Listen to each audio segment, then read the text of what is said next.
Good morning. Welcome to this John Crane session, Basics of Dry Gas Seal Failure. I'm sure some of you have already joined us on some of these sessions, so you will be aware of the operation of your dry gas seal. As far as your failure analysis is concerned, what I'm going to run through with you today is some photographs and some explanation on common failure modes of dry gas seals. To introduce myself properly, my name is Keith Bolton. I am the Customer Training Manager for EMEA. I'm responsible for our dedicated training centres in Aberdeen, Manchester and Dubai. But we also present training courses out of any John Crane location in the region. And many of our customers prefer we visit them on site. As far as the dry gas seal product is concerned, I am global. So I am responsible for dry gas seal training throughout the world for John Crane. As you can see from the screen, 32 years with John Crane, starting in the Wet Seals Standards Drying Office. That's based in Slough, just outside London.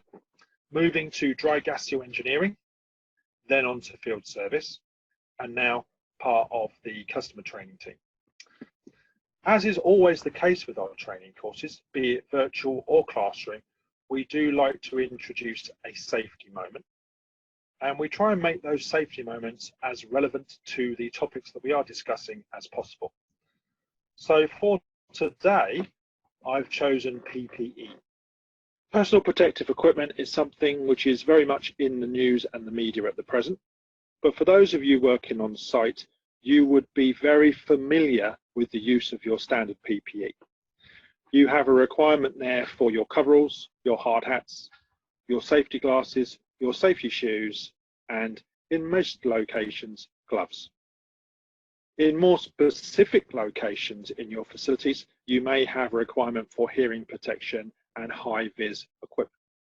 Now, when it comes down to failed dry gas seals and the inspection or removal of those seals, there's a couple of additional notes we would like to add as far as your PPE. Firstly, a number of the materials we use within the mechanical seal, unfortunately, will degrade at point of failure. And one that springs to mind is carbon. Dry gas seals use carbon primary rings.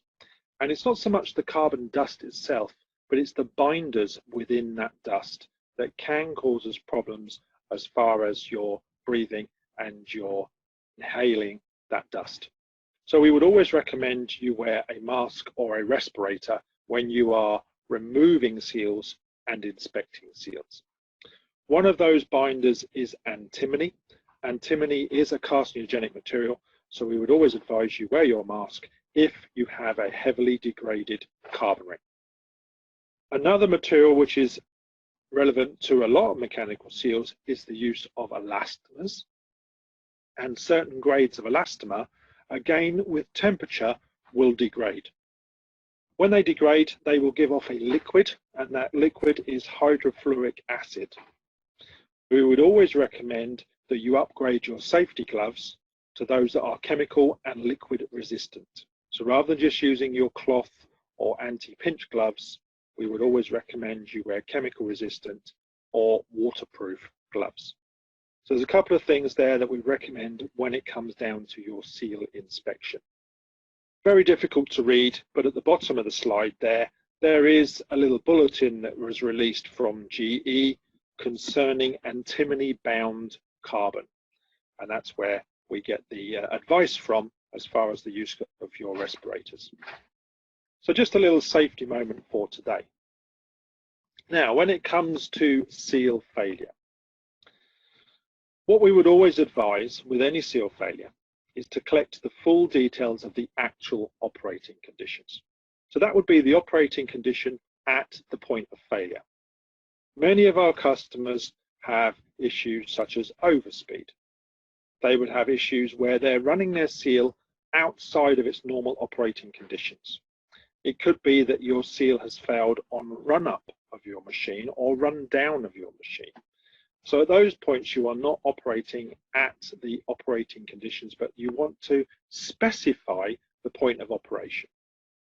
We'd also look for dimensional checks.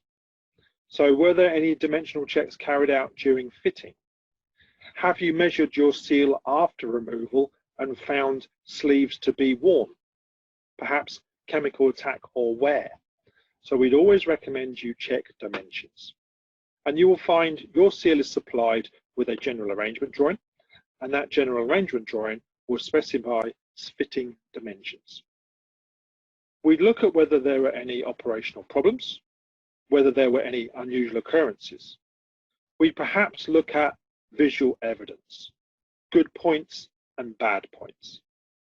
Now, to give you an example there of operational problems, perhaps you've witnessed vibration of your machine, and that vibration was sensed by an operator, perhaps walking past the machine or perhaps touching the machine.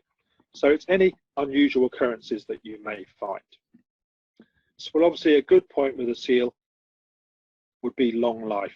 Seals are expected to have an operational life of 5 years of storage, 5 years of operation. Anything outside of that or above that should be considered a good point or a bad point. Now, when we're investigating seal failure, we would possibly ask a number of questions. As an ex-field service engineer, I am very used to asking questions of our customers about the operation of their seals. I won't read all of those on the screen, but you can see there a number of potential questions that we can ask. Issues such as vibration signatures. We'd look at the cartridge seal pressure testing. We'd look at any dynamic failure. Was that dynamic failure within the first hour of operation? Dry gas seals are designed for an operational condition, and the run-up or the start of your compressor, they are not at their operational condition. Speed, pressure, temperature are the three big factors there. And it would take a period of time for your compressor to reach its operational temperature. So was your dynamic failure within that first critical hour? Operating hours. Perhaps your stop-start history. The best dry gas seals are the ones that run. Stop-start of your compressor can introduce potential problems. It's a little bit like the aeronautic industry. They always say that the takeoff and the landing of an aeroplane is the most hazardous point. In flight, you've got very little risk. So the stop-start history is most important. Another interesting one there is comparable duty. Many of our customers will have two compressor trains operating on the same service. And one of those compressor trains could be their good actor and one could be their bad actor. So comparison between the two, perhaps checking any pipework differences or any dimensional differences would give us a good indication. So realistically, there are a series of questions there that you could be asked by a visiting service engineer or maybe asked by our engineering teams if they're in contact with you about your seal failure. Now, dry gas seals are a very individual product. All of our dry gas seals carry an individual serial number. So we do have very good records on the operational history of specific seals. When those seals come back for refurbishment, we spend a fair amount of time cataloging the failure modes. And over the years, we have gathered some fairly strategic statistics on this. We are very aware that some of our end users see more potential for wet gas. Some of our end users see more potential for failures related to particulate dirt and contamination. We may also have an awareness of perhaps ultra dry nitrogen being used on specific applications. So we have to be aware of the failure statistics. And those failure statistics tell us that 80% of seals that are returned for refurbishment have suffered with significant contamination. That would be a level of contamination that would affect the normal operation of the seal. If we break that down further, what we find is 50% of that contamination is in the form of hydrocarbons. And that will either be liquid coming from the process gas or lube oil coming from the bearings. We see 10% in the form of solids and particulates, So that could be particles coming from the pipework, or again, coming from the process gas. And you'll notice there a comment about incorrect filtration. 4% is chloride based, 2% is free water, and 14% is listed as an unknown contaminant. Unless we are specifically requested to carry out a full engineering report or an RCA, we would not take samples and scrapings. So the list there is conducted by our inspectors around the world when they inspect your seal when it's been returned for refurb. Now, to understand where we are most likely to see that contamination. On the screen there now, I have a tandem seal arrangement, the most popular seal arrangement that we have within dry gas seals.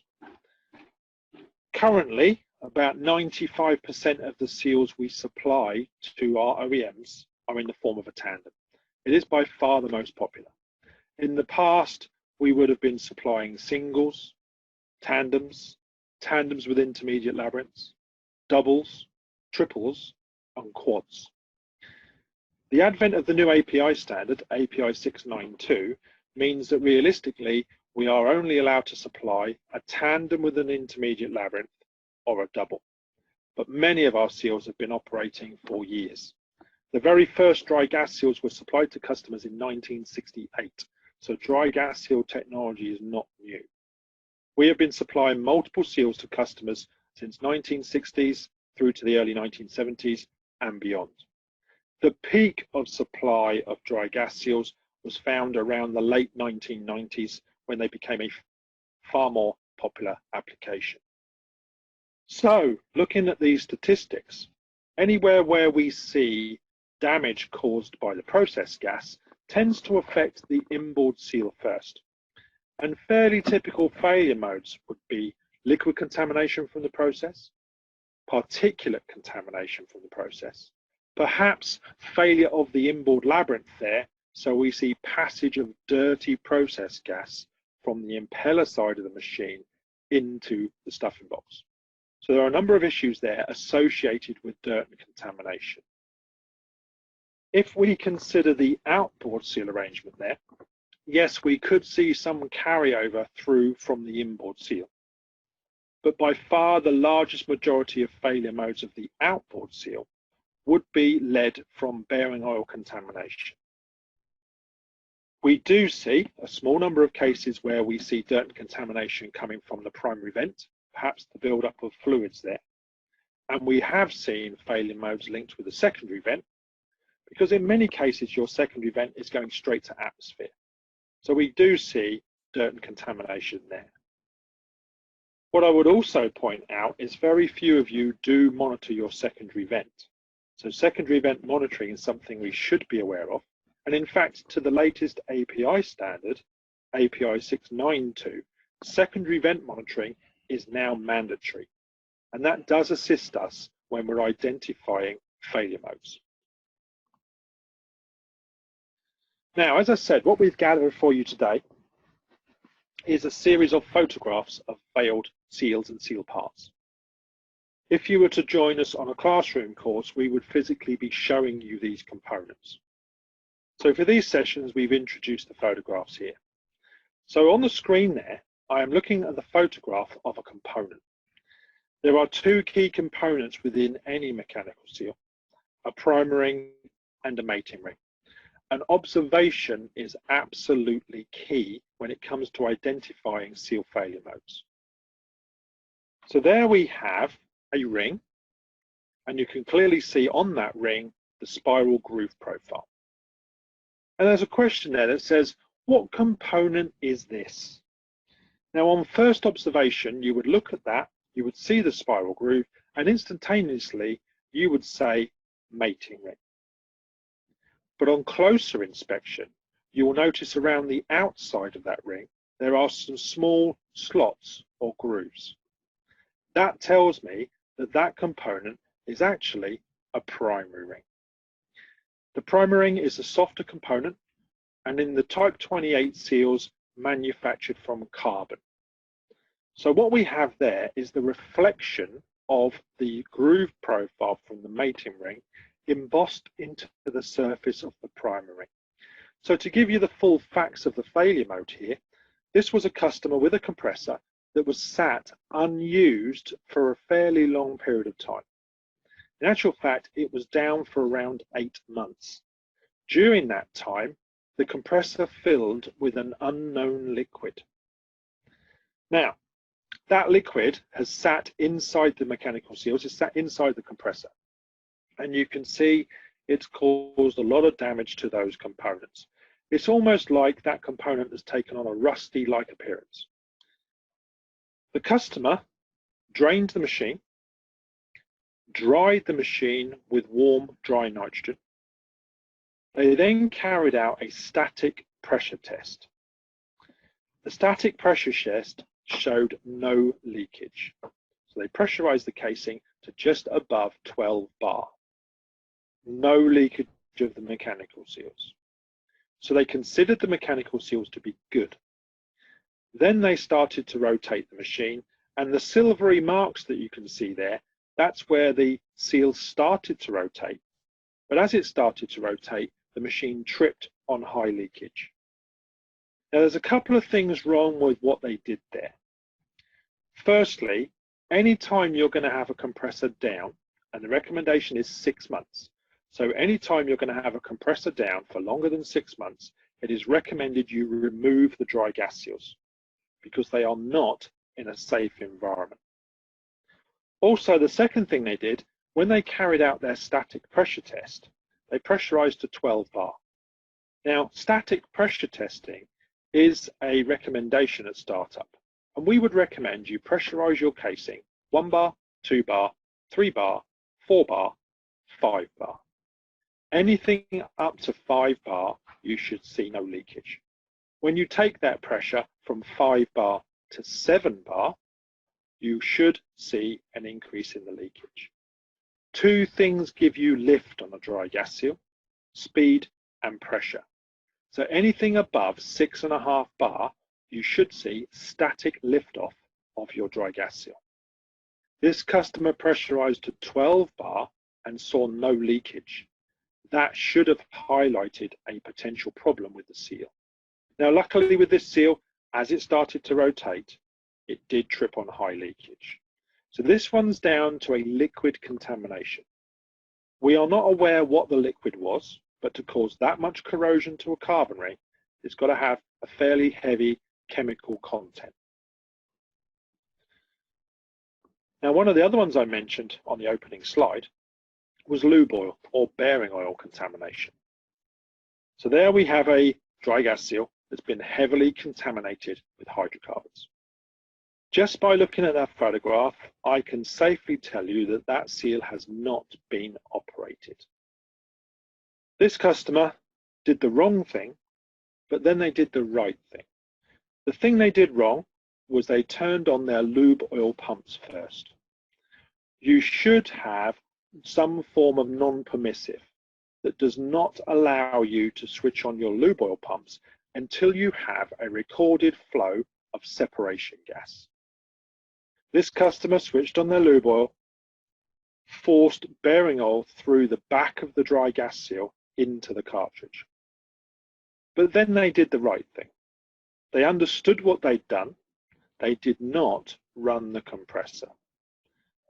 They switched off their lube oil, they drained it down, they opened up their compressor, and they took their seals out. You can clearly see a seal there which is heavily contaminated with hydrocarbons. But if that seal had been operated, unlike a wet seal where we have a fluid film which is there for cooling and lubrication, if we were to get any liquids into a dry gas seal, we would end up with a shearing liquid. As the seal rotates at speed, that liquid does not cool. We cut all the little molecules in that liquid, and that liquid will burn. It will create massive amounts of heat, and it will lead to fracture of your mating rings and your primer rings. Even though they managed to contaminate that seal, they have not operated it. Now, as a service engineer, I could come along, I could strip that seal down. I would hand clean all of the components. I would pop the seal back together and it could be reused. It would be an untested seal, but it could be reused. So there we have lube oil contamination. Evidence of liquid contamination, again, now we have a watermark running right across the bottom of the seal. And unfortunately, the little holes that you can see in the side of the seal there, they would lead to the mating rings and the prime rings. So the holes on the outside diameter, square in section. Just inside those windows are your mating rings and your prime rings. So any sign of any liquids that may be dry, but any signs of any liquids should be reported at the time of inspection. Now, as far as condensate is concerned, we have a dry gas seal cartridge there, which has suffered from condensate contamination. If we look closely at the photograph, the plates on the top of the seal, they are clean. There is a good reason for that. Those are the setting plates. The setting plates are used for transportation, they are used for installation, and they are used for removal. They would not be on the seal during operation. So they're nice and clean. But if we turn our attention to the bottom of the seal, we can see the other end is also clean. Just inside there, there is an O-ring on the outside diameter. So everything forwards towards the atmospheric side of that O-ring is dirty. So what that's telling me is the seal gas going in is potentially clean. As the seal gas goes through the primary seal, two things happen. We compress the gas, and by compressing the gas, we heat the gas. And that's where we would see a possible change in state, the Joule-Thomson effect. So this seal has suffered with a change in state. Everything from that inboard O-ring forwards is covered in a thick brown-black sticky solution. Now, when we design your seal, we always have a gas analysis. And there's a number of reasons for that. We will take that gas analysis and we will produce a phase diagram. Pressure against temperature. The blue line you can see there is the dew point of your gas. And all gases have a dew point. And that dew point would then tell us the area we need to avoid during operation. So there you can clearly see the dew line towards the right-hand side of that graph. If I add to that graph the operational condition of the gas from the skid, the drive end seal, and the non-drive end seal, I can see I am operating those away from the dew point. That photograph I just showed you, that particular customer saw a change in the state of their gas, which forced the dew point into the operational condition of the seal. Simple solution, add a seal gas heater. Superheat the gas prior to injection into the seal cavity. And interestingly, to the new API standard, seal gas heaters are now mandatory so that we avoid any condensate fallout. And that's inside that seal. So this is the inside of the seal, inside the retainer and the primary ring. We can see the springs are heavily clogged in a thick black waxy substance. We are actually looking at the back of the primary ring there, and we can clearly see there is no evidence of an O-ring or a polymer seal running on that surface. So that liquid contamination has caused a fairly large hang-up inside the seal where we have no sealing elements in position. So that would lead to very high leakage at startup. In fact, that particular seal, they could not start the compressor because of high flow statically. Now, I have listed there dirt and contamination, but dirt and contamination is not the only failure mode we see. Reverse rotation. If we run our seal backwards, face contact can occur. We would always recommend the use of a bidirectional seal, if you've got the risk of reverse rotation. Occasional low-speed rotation by hand is acceptable. To give you a couple of examples there, when you're installing your seal, just prior to that installation, we would always recommend exercising the seal. So that would be loosen the setting plates, rotate the seal twice in one direction, twice in the other direction. Doesn't matter about the direction of rotation. And part of that exercise would also be to remove those setting plates and work that seal up and down 4 or 5 times. Another example of hand rotation, when you are aligning your compressor. To carry out your alignment, you're going to have to rotate the shaft. Your alignment equipment means you will either have to give it full rotation or partial rotation. Again, it does not matter about the direction of rotation. Another failure mode there would be reverse pressurization. Again, face contact can occur. At high speeds, we will get mating ring fracture. We can design seals for static reverse pressurization, but if we've got the risk of reverse pressure, or we have a machine running at very low or suction pressure, we would recommend the use of a pressurized double seal. Now, as far as API 692 is concerned, API 692 now says we must design seals to have a static reverse pressurization limit. Anything with elastomers, we are looking at a static reverse pressurization of 0.3 of a bar. Anything with polymer seals, we'd be looking at a reverse pressure limit of 10 bar. There are 2 seal ranges for John Crane, the Type 28s and the Auras. Both of those seals have the same requirements when it comes to your reverse pressurization. Now, poor installation. We've got to be very careful here that we do not suffer with problems with our actual position, our actual alignment. The tolerance on a dry gas seal, the working length tolerance at installation, is plus or minus ½ millimeter. We should have the rotor in the correct position, and we should have accurate shims. As far as the fitting lubricants are concerned, please have a good look at your fitting instructions, and they will specify the type of fitting lubricants, but also the quantity of fitting lubricants that you should be using. And then we got incorrectly fitted tolerance strips, damaged O-rings and polymers. Again, please refer to your installation guidelines. There are recommendations of how to handle things like O-rings and polymers, and even fitting things like lifting equipment to your shaft should avoid any damage to those components. As far as your tolerance strip and your interface O-rings and polymers are concerned, we do supply those as part of a spares kit. So if you do have a damaged O-ring or polymer on the outside of your seal cartridge, they can be replaced by using those found in the spares kit. Now, O-rings, unfortunately, can suffer with damage during operation. Chemical attack, thermal attack, and explosive decompression are the 3 big factors here.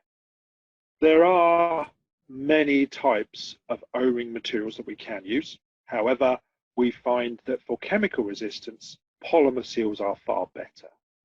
As far as thermal attack, again, polymer seals. And again, as far as explosive decompression, yes, polymer seals are far better. Within the 2 ranges of dry gas seals that we sell, the Type 2880 and the Aura 110 are now the only dry gas seals that still use elastomers. All of the others now use polymer seals. Now, back to our seal components. We mentioned on a previous slide face contact. So there we have a mating ring which has suffered with outside diameter contact. And that outside diameter contact has passed directly through the spiral groove profile. And any damage to that spiral groove profile would limit the seal's ability to lift. So we would lose liftoff. That contact would then just get worse, and it would lead to mating ring fracture. Massive amounts of heat being generated between the two seal faces. We could be looking at ID contact, inside diameter. Not quite as severe, could lead to high heat generation, but you can clearly see there has been no damage to the spiral groove profile. So we are still going to achieve liftoff within our mechanical seal. Very serious here, full face contact. So this is where the seal faces are rubbed together constantly throughout operation.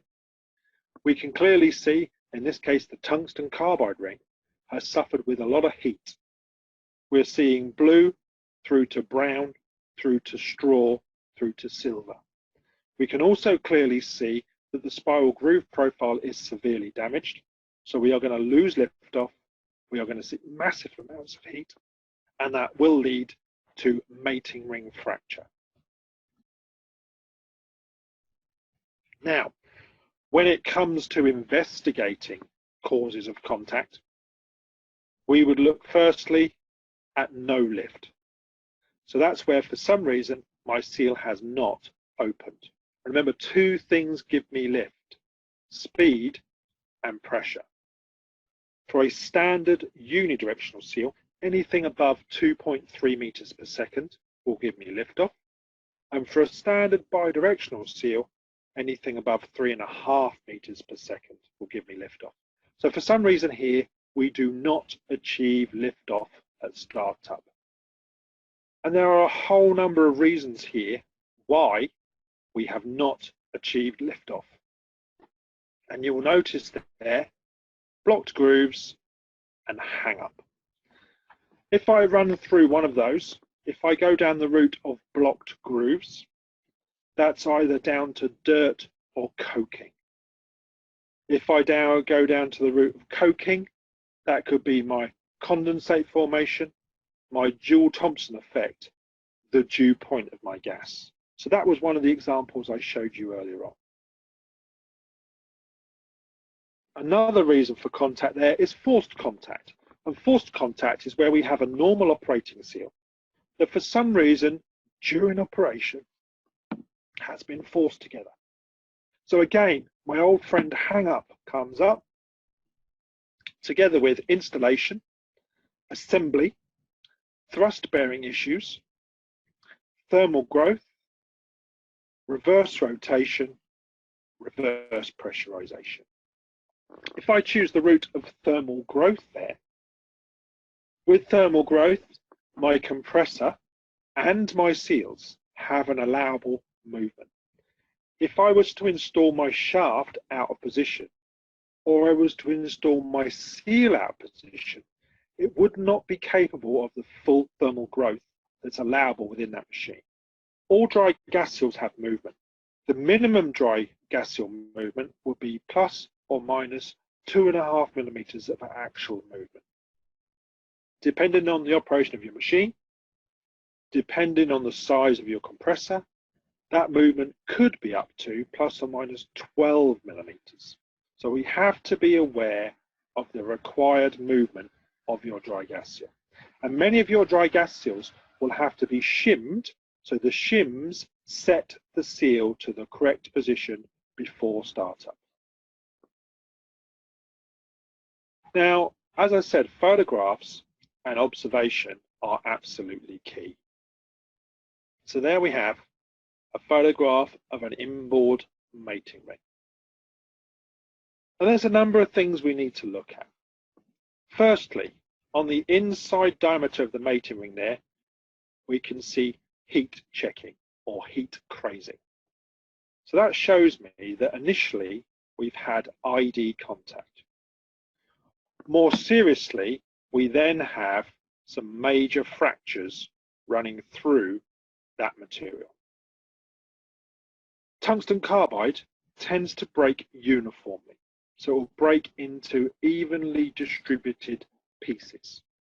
So that mating ring there, even though you can't see the entire mating ring, that mating ring has broken into probably 12 to 16 pieces. The general appearance of the components there is a buildup of dirt and contamination. on closer inspection, we can see there's some radial running marks on the outside of the main sleeve shroud. And also just there, we can see the drive button. It's bent, it's twisted. The dirt and contamination has come from liquid. Liquid has got between the seal faces. The liquid has passed through the spiral groove, but at the dam area there, towards the inside diameter, that liquid has seen a shearing effect. So that liquid has started to overheat the mating ring. That's formed the heat checking or heat crazing on the inside diameter and eventually fractured. The fractured mating ring has been contained within the seal by the shroud. It's a design feature of the John Crane seal where the main sleeve comes up and comes over the top of the mating ring. That contains the mating ring in case it breaks. The shroud has done its job. It's contained the mating ring. As the mating ring has popped, the shroud has contained it, but the shroud has bent. The radial running marks there is because it's not unusual to find a labyrinth running above that shroud. So that shroud has bent, it's contacted the labyrinth, hence the radial running marks. The whole thing has been caused by liquid contamination. Once the seal has failed, the leakage rate has gone through the roof and the machine has tripped. That trip has brought that seal to immediate stop, which unfortunately bent the drive button. But the seal's done its job. It's stayed contained. It's contained the gas long enough for you to switch off the machine. So all of what we can see on the screen there has come from liquid contamination. And there's the primer ring from the same seal. And you can clearly see the buildup of heat on the inside diameter, because we even have the heat checking there on the inside diameter of the soft carbon face. That is a slightly unusual photograph because normally those primer rings would fracture and they would turn to dust. But what that does tell me that the contact and the failure mode were fairly instantaneous and the trip of the machine was fairly quick. If that machine had run for any length of time, we would not be looking at that component. So that tells me that it was a fairly instantaneous failure. Now, heat checking, heat crazing, is normally just in the surface of the material. There's a tungsten carbide ring there that suffered with that damage, and we can see there that the surface is cracked. It is possible that we would lap and polish that back, take off the groove profile, inspect it, and as long as the cracks don't affect the integrity of the material, as long as they're not too deep, that could be repolished and reused. Now in this case, what we have is the case of we must test the components. So every individual mating ring, every individual primer ring would be individually tested. Spin tests for mating rings because they are a dynamic component, and pressure testing for prime rings because they're static but they do see pressure. Now, as I mentioned, there are key materials we use here. Most of the photographs I've shown you are tungsten carbide, and that tungsten carbide is a very tough material. And tungsten carbide does give us high strength, and that high strength means that we see a lot of failed components. The carbon and the silicon carbide, they are fairly brittle. So any chipping, any damage to that silicon, and it would have to be replaced. Now, one thing that does affect your tungsten carbide is chloride. So we can see chloride corrosion of the mating ring there. And that chloride corrosion has caused that pink white deposit on the outside diameter. It's come from the process gas. There's chlorides evident in that process gas. And a simple solution here would be to move away from the tungsten carbide and perhaps use a silicon carbide material, better chemical resistance. Unfortunately, that chloride attack has affected the binder.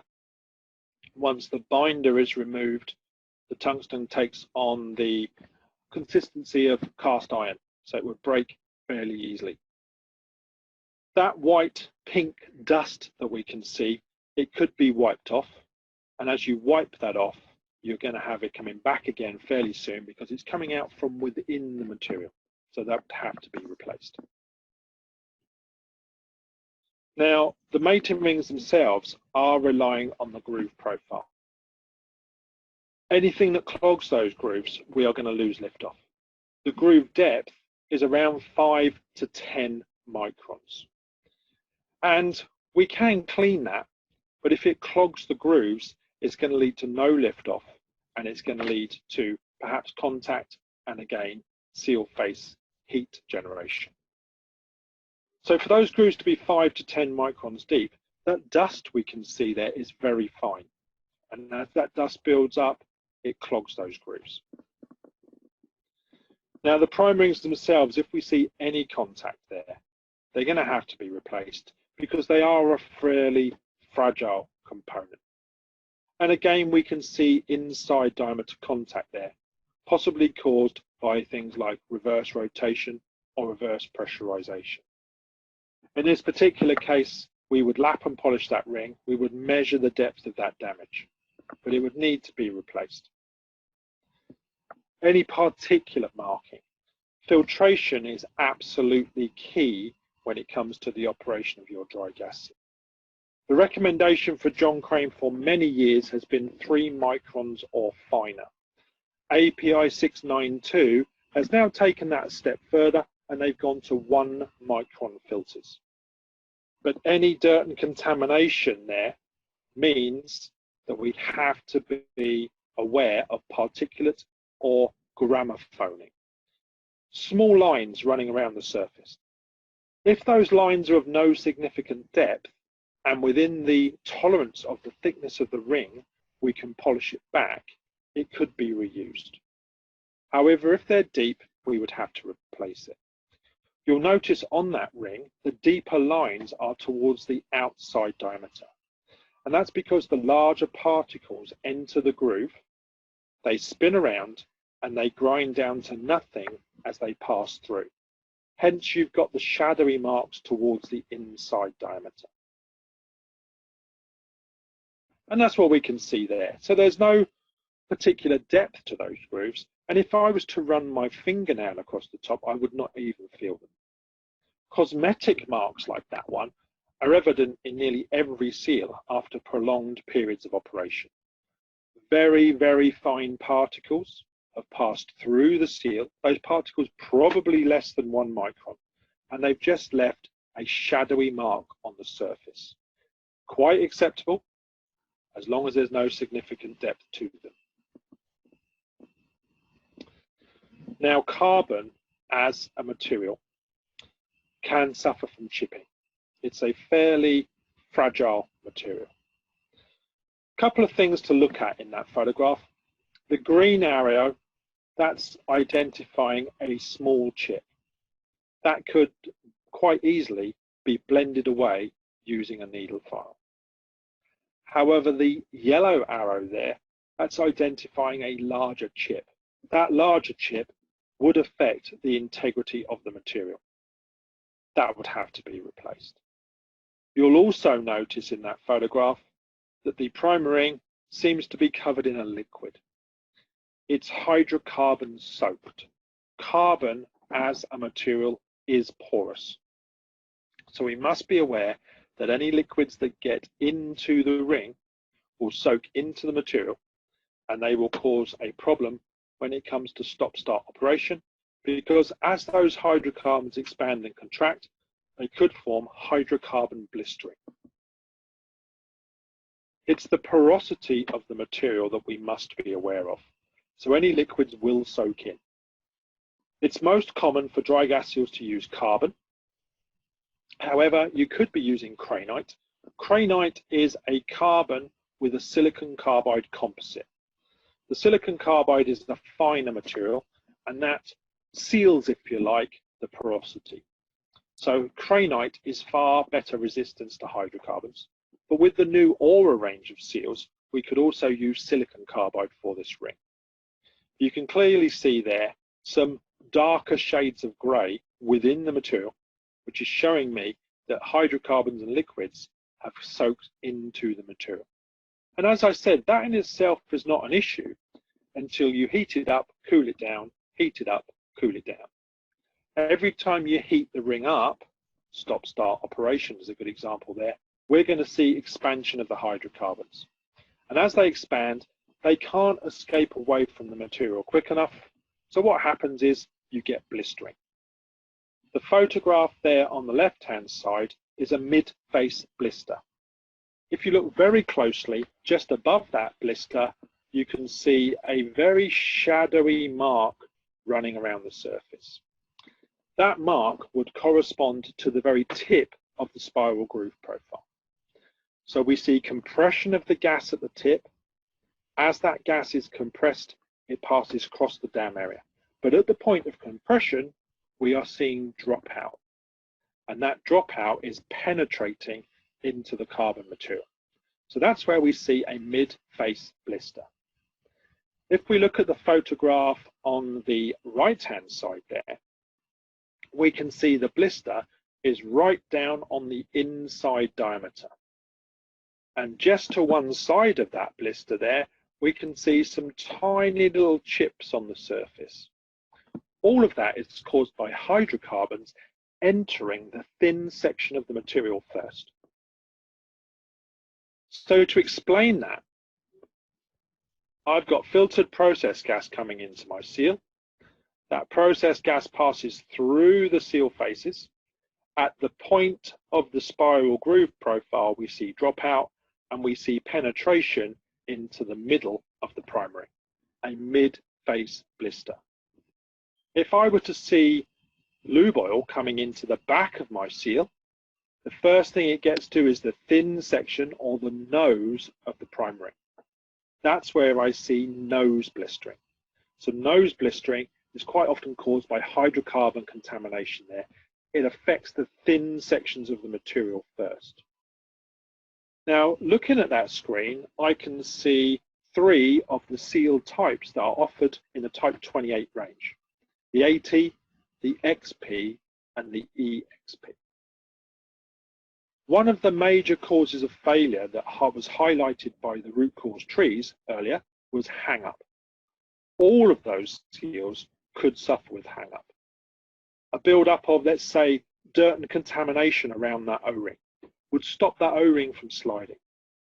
A build-up of dirt and contamination around the polymer seal there could stop it from sliding.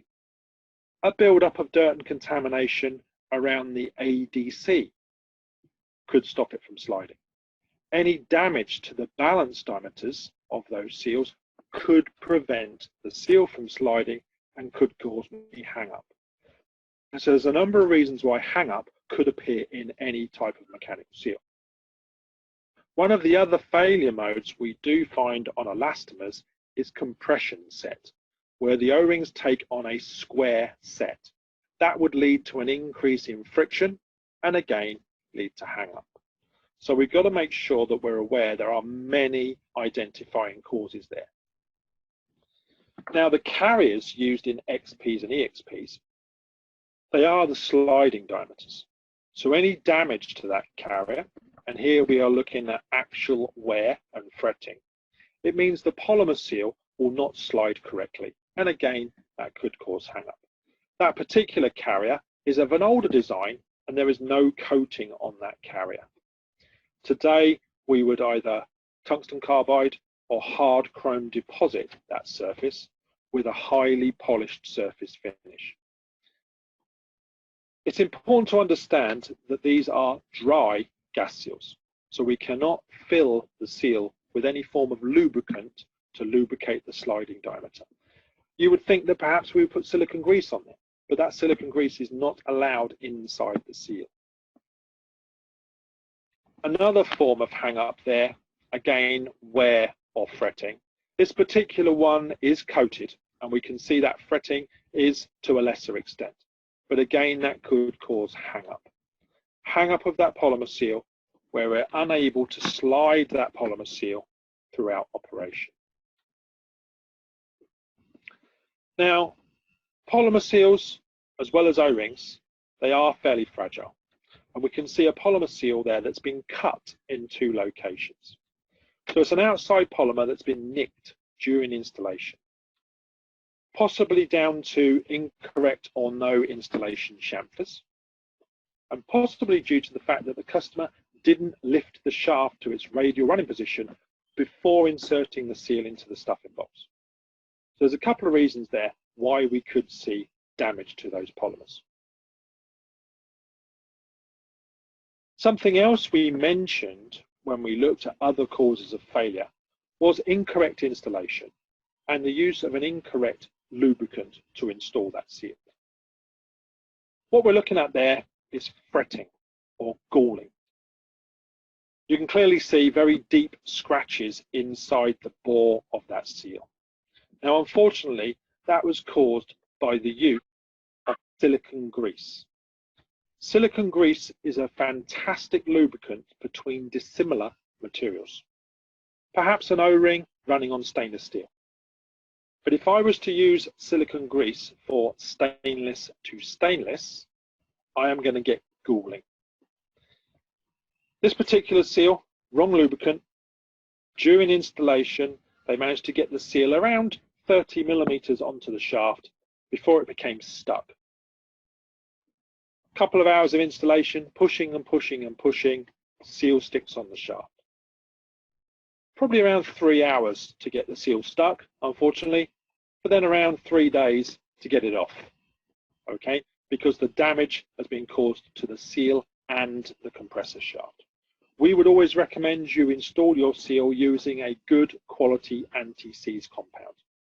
Molybdenum-based, copper-based, nickel-based. Our service engineers today use the molybdenum-based, but many of you will be using other forms, but a good quality anti-seize compound should be used for metal-to-metal components. Realistically, the only part of that seal that should touch the shaft is the tolerance strip, and that's the 2 strips that you can see, the corrugated strips running around the inside of the seal. The actual bore of the sleeve should not touch the shaft of the compressor. And there's some more galling. So we can see there, it's torn through the elastomer and it's torn into the tolerance strip. This particular seal, the galling was in one location at the bottom of the sleeve, purely because the customer did not lift the shaft to its radial running position at the time of installation.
So that's what we've looked at today.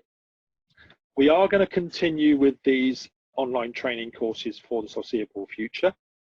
So visit the John Crane website. You'll see there a training tab. That will lead you to any virtual courses we are doing. It will also lead you to any classroom courses we are doing. Thank you very much for attending today.